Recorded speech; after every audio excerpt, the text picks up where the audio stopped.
Okay, we are back with an Azir game.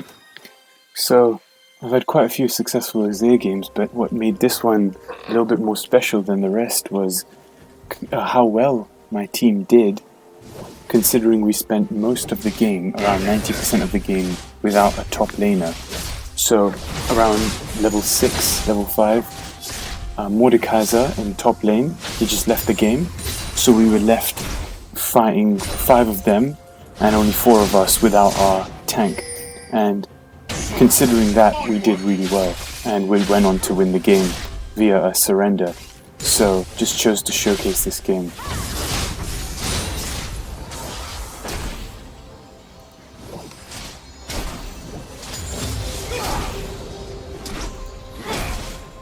So with Azir and other champions as well, I'm trying to work on my early game minion kills because I'm always underestimating the power that I have, so I really need to work on that. The late game, Azir is really good with his minion kills because you can summon as many sand soldiers as you want and you wouldn't have to worry about your mana. Early game, however, I try to keep my mana as much as I can for situations where I can get a takedown or try to get out of a situation I don't want to be in. So I'll try not to summon as many sand soldiers as I would later game.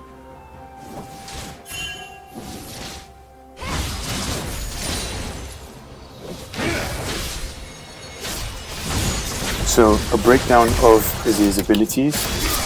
Azir's W summons a sand soldier which lasts for 10 seconds. Unless they're in the enemy turret. Q sends sand soldiers to a location, so you'd want to use that to attack most of the time, attack an enemy champion. E shields Azir and dashes towards a sand soldier, so you can use that to either chase down champions or get out of unwanted situations. And his ultimate has a wall of sand soldiers charge in a direction of Azir's choice, and again you can use that offensively or defensively depending on the situation. So you'll see uses of that both offensively and defensively in this game. I always start off the game with Doran's Ring and 2 health potions with Azir. I know a lot of mid laners buy Corrupting Potion, and I would buy Corrupting Potion if you have mana problems when you're playing Azir, but I'm now a lot more efficient with my mana, so I buy Doran's Ring because Doran's Ring is pretty much useful until I get my full build, but a Corrupting Potion you tend to lose the use of.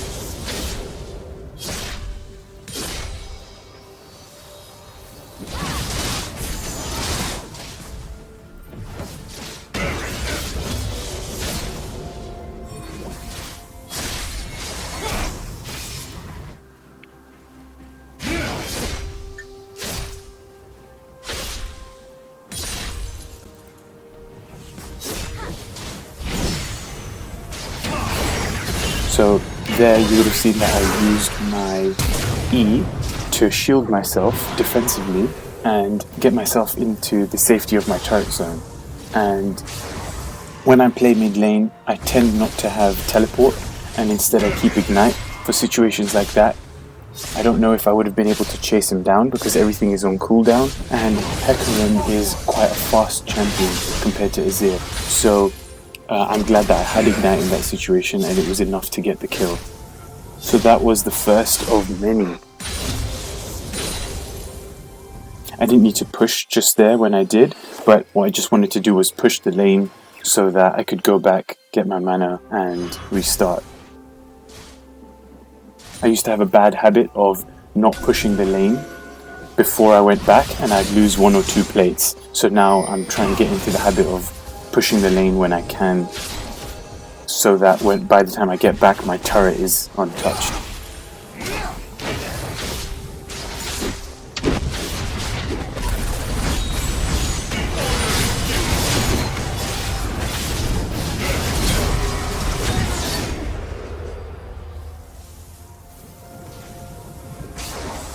I don't know why Amumu went into that. There's not much I could have done in that situation. Everything was on cooldown and I'm still a fairly low level. Azir's power really comes between level 10 to 12, and from there on I can push a lot more.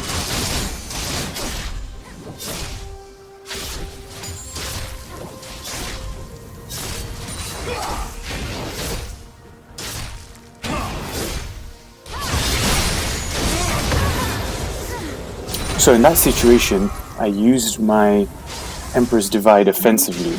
I didn't use it tactically. I didn't use it to trap Ahri like I will later on in this game. I just used it to get that extra bit of power because I knew that one last hit would kill her, so I used it like that this time. I don't often use my ultimate that way, but in this case it was appropriate, so I thought why not.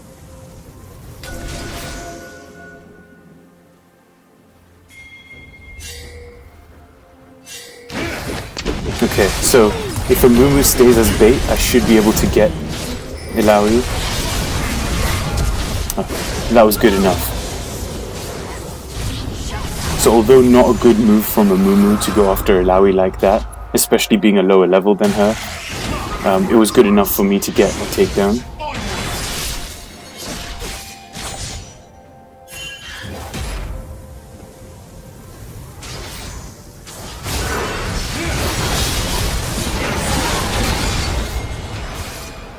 Oh, we were so close to killing Ahri. There's no point in me going into that battle because my health is way too low.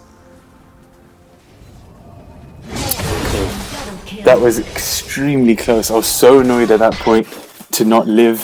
I was just about a second too late. Hecarim is a bit too fast for me, so if it was a slower champion, I might have survived there with my Emperor's Divide, but not against Hecarim.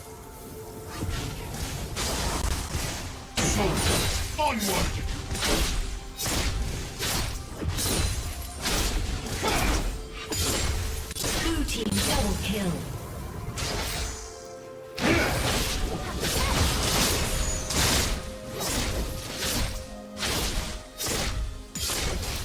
So the items that I've bought, the first item that I usually try and go for is Fiendish Codex, because that has a cooldown reduction of 10%, and I'd want that with Azir because there's a lot of situations, especially early game, where I'm left with such a high cooldown and I can't really do anything after a couple of my abilities.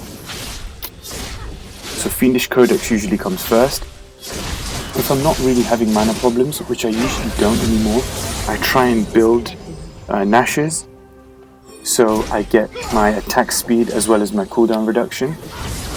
And then I'll go for Ludens if I feel like my mana is a problem later on, but if not, I'll try and build Rabadon's Death Cap to give myself the most ability power that I can.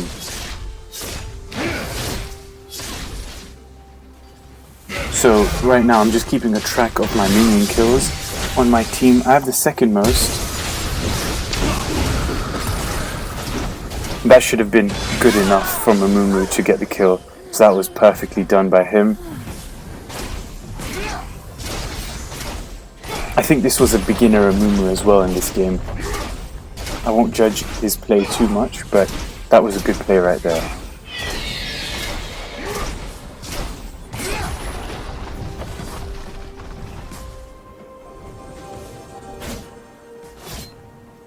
And at this point,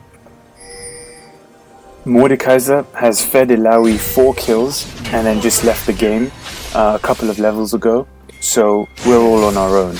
So he just had 4 deaths and just left.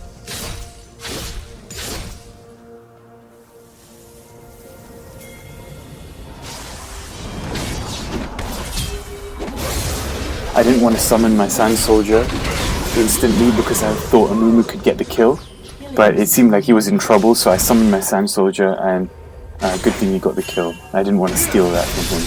So that was his first.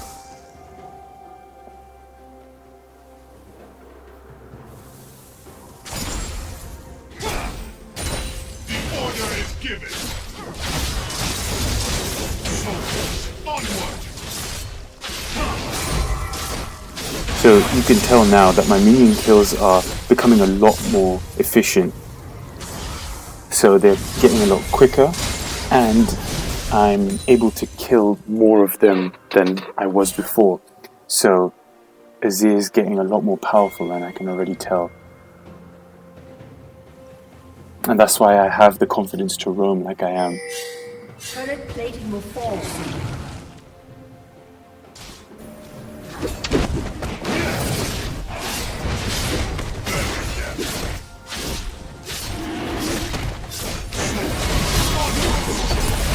So there, you would have seen that I used my Emperor's Divide defensively instead of offensively, because I knew that if I stayed anywhere near Hecarim there, I would have died. So I used my Emperor's Divide to separate me from Hecarim, and my team, as well as myself, could attack him from the safety behind the wall.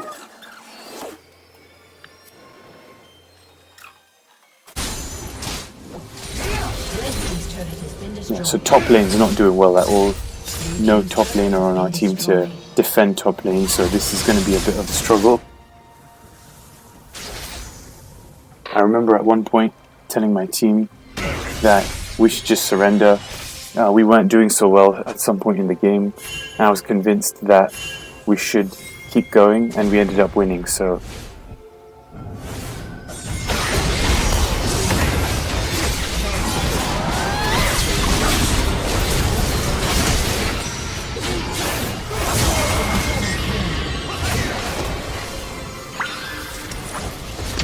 So again there, I tried to use it defensively to separate our team from theirs, because there was 4 of them and only 2 of us, so there was no way that we could have done much. But Hecarim is way too fast, he got around that wall and killed me anyway. The order is given.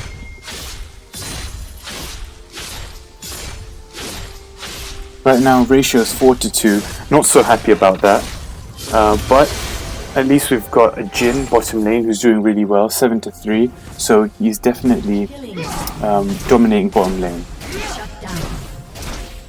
Blue team double kill. Blue team triple kill. Well, that spoke a bit too soon. Ilawi's gone bottom lane now. So Ilawi already took down our turret at 15 minutes, and she went down to bottom lane, and now our bottom lane's struggling. So that's the problem with not having Mordekaiser, which is why I thought we wouldn't be able to win. So Hecarim tried to come for a gank, and it was just about successful. So I thought using the Emperor's Divide would be good enough, but again, he just about got the kill. So right now I'm not doing so well whenever it comes to Hecarim. I even lost a turret in that time. So our team overall, apart from Jhin, is not doing so well.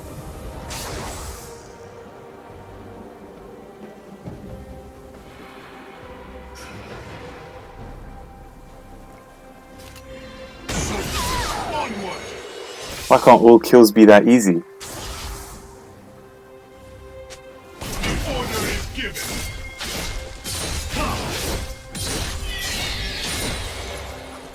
Alright, so I'm setting up my turret here. That's Azir's passive. So always set that up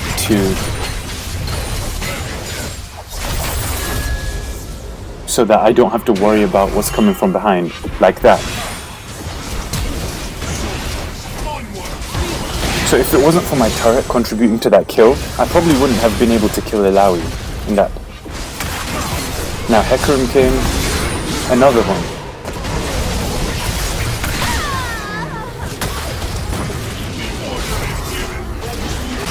That's how important Azir's turret is.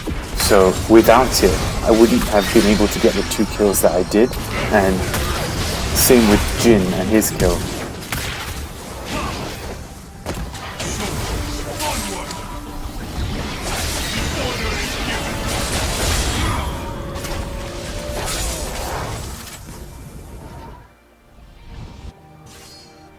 Turret health is dropping, so thought I'd disengage from the situation, head back, and start again. So at this moment, I actually bought Luden's Echo because in these team fights I was having mana problems, and I don't want to run into a situation where I'm low on mana and I can't help my team fight for too long.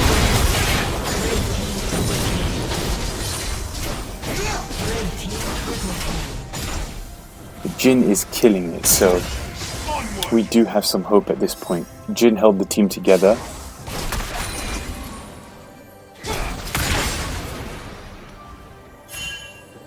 We're not doing too badly in terms of kills, but our mid lane is not doing so well, and neither is our top lane.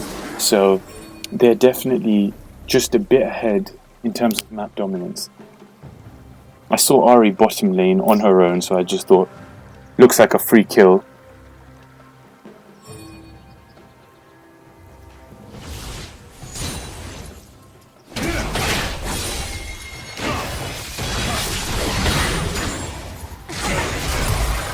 So she just about charmed me when I got to her there. That's why I wasn't attacking. So that was very lucky that she got away. Soldiers, onward! This doesn't look good.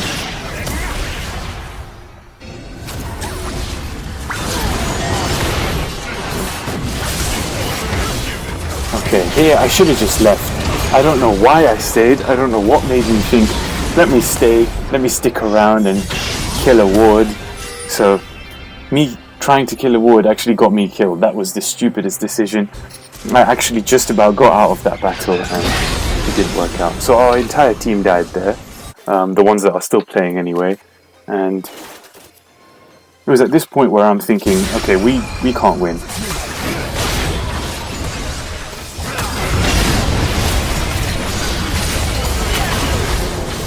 That was good team play. The fact that they were split up there was really good for us, but I'm thinking the only time that they were together, we did horribly, so I don't see us winning at this point. Hecarim's on his own top lane.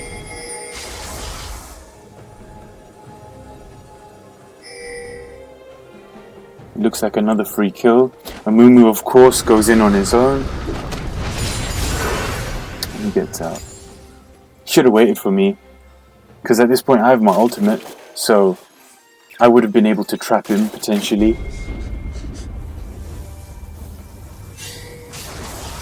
Okay. So 4 of them are at the Drake, and it's just me and Amumu. I'm glad Amumu doesn't just dive in like he usually does, so that was good that he held back. There was no way that we could have done anything, so I chose not to engage. Okay, so I know they're going to come for us from here, so I thought I'd just give myself some defense.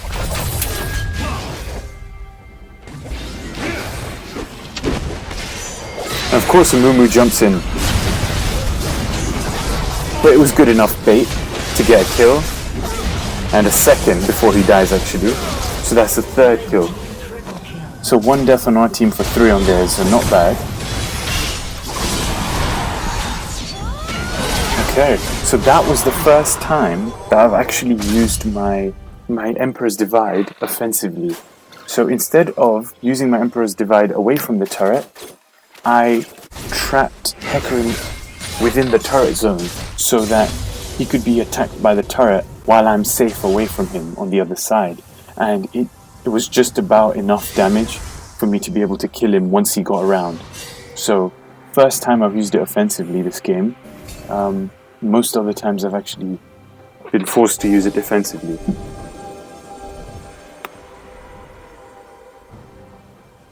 Now our team's looking quite strong.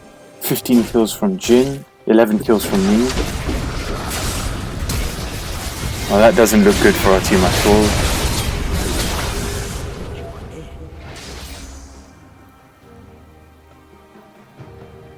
There was no point me going in there. That was not a good decision from Amumu.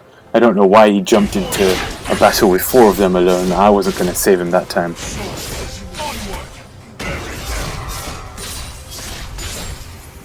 Now Jhin and Lux are both there, so I feel more confident to go into battle.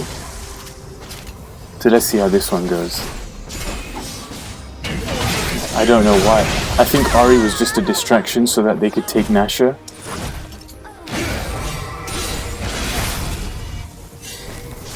At least we got a kill out of it, if nothing else.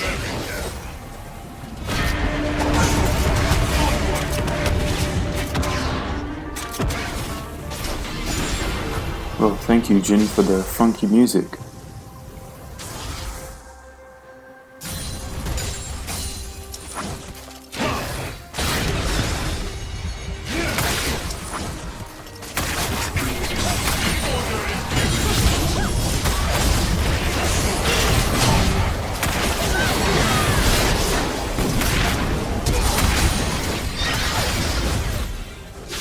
I used everything I could have there just to try and chase down Ilawi. I really wanted that kill because Ilawi seems to be the person that's holding their team together right now. She's the only one that's looking really strong.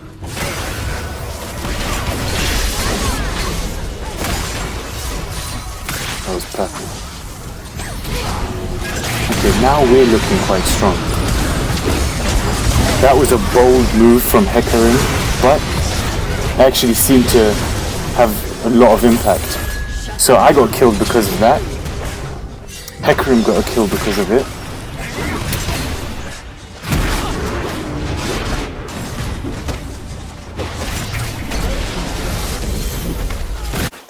At least we got Ilawi. So it was a 2-for-1 trade. Not so good. That was a great move by Hecarim. Very risky, but not bad.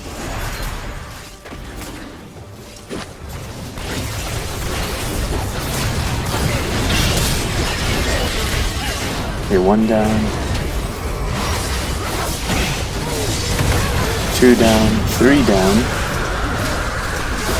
Oh, okay, so we got killed by Ilawi, but we got 3, and they got 4.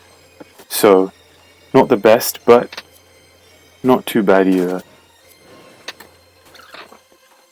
So, still, at this point, Ilawi looks like the biggest threat. Now she's got 14 kills, but me and Jin are both looking quite strong now. So, if me and Jin are both in battle, I think we can handle it.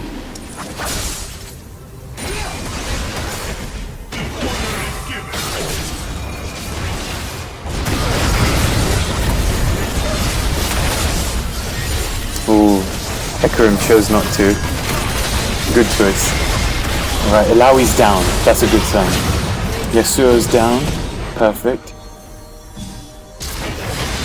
Oh, just about got him. I'm so proud of that play. So, that was my first Shurima Shuffle of the game. And it might have been my only one, but I was so perfectly timed. Just about got far enough to trap Hecarim. I don't know why he came around the wall that way. He could have gone through the jungle. He might have lived if he did that, but good thing for us.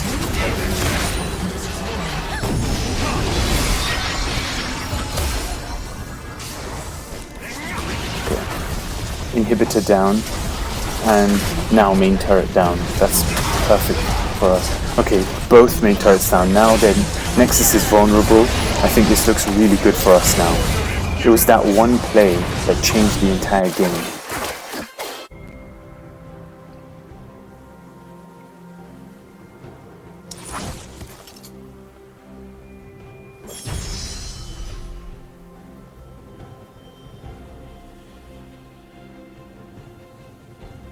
Ahri's top, so looks like another free kill.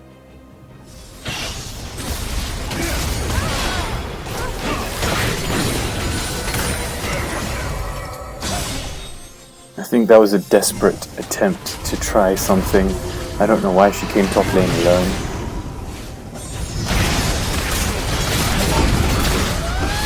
And again, Amumu jumps into battle, baiting himself. There. I used my Emperor's Divide again offensively.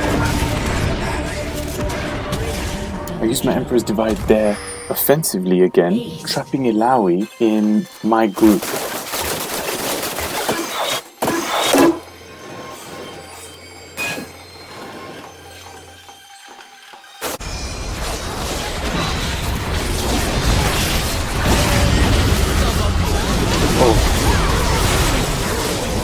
That was one of the easiest Quadra Kills I've ever got with Azir. I stood in one place and I just killed all of them. They were too busy attacking my team.